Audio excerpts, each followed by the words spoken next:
முழுமையாக தெரிந்து கொண்டு விமர்சனம் செய்ய வேண்டும் என அன்புமணியின் குற்றச்சாட்டுக்கு அமைச்சர் மா சுப்பிரமணியன் பதிலளித்துள்ளார். சென்னையில் உள்ள தனது முகாம் அலுவலகத்தில் வைத்து அழகுக்கலை பயிற்சி முடித்த திருநங்கைகளுக்கு பயிற்சி சான்றிதழ்கள் மற்றும் 50,000 ரூபாய் மானியத்தை அமைச்சர் மா சுப்பிரமணியன் வழங்கினார். இதைத் தொடர்ந்து செய்தியாளர்களிடம் பேசிய அவர், வங்கக்கடலில் உருவாகியுள்ள டித்வா புயல் முன்னெச்சரிக்கையாக அனைத்து மருத்துவர்களும் முழுநேர பணியில் இருக்க வேண்டும் என அறிவுறுத்தல்கள் வழங்கப்பட்டுள்ளதாக தெரிவித்தார். மருத்துவமனையில் உள்ள காலி பணியிடங்கள் குறித்த அன்புமணியின் குற்றச்சாட்டுக்கு விமர்சனம் செய்வது நல்லதுதான், ஆனால் முழுமையாக அதனை பற்றி தெரிந்து கொண்டு விமர்சனம் செய்ய வேண்டும் என அவர் பதிலளித்தார். 1.5 மாதம் அன்புமணி ராமதாஸ் 1.5 மாதம் தான் சொல்லியிருக்காரு. நீங்கள் 1.5 வருஷம் சொல்கிறீங்க.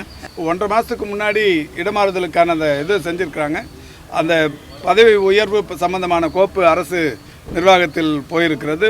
ஒப்புதல் ஃபினான்ஸ் ஒப்புதல் பெற்று வந்தவுடன் இன்றோ நாளையோ அது கையெழுத்திட்டப்பட்டுவிடும். இதெல்லாம் ஒரு அறிக்கைன்னு விடுறாங்களா? அதுதான் அப்போ எந்த அளவுக்கு தலைவர்கள் நல்லது தான், அதாவது விமர்சனங்கள் செய்வது நல்லது. அதில் எவ்வளோ கூடுதல் செலவாகுங்கிறத ஃபினான்ஸ் டிபார்ட்மெண்ட் ஒப்புதல் கொடுத்து ஃபைல் திரும்பி வரும். இதுக்கு ஒரு 10-20 நாள் 1 மாதம் கூட ஆகும். இதுக்குள்ளவே அதுக்கு ஒரு அறிக்கை விடுறதுங்கிறது வினோதமான ஒன்றாக இருக்குது.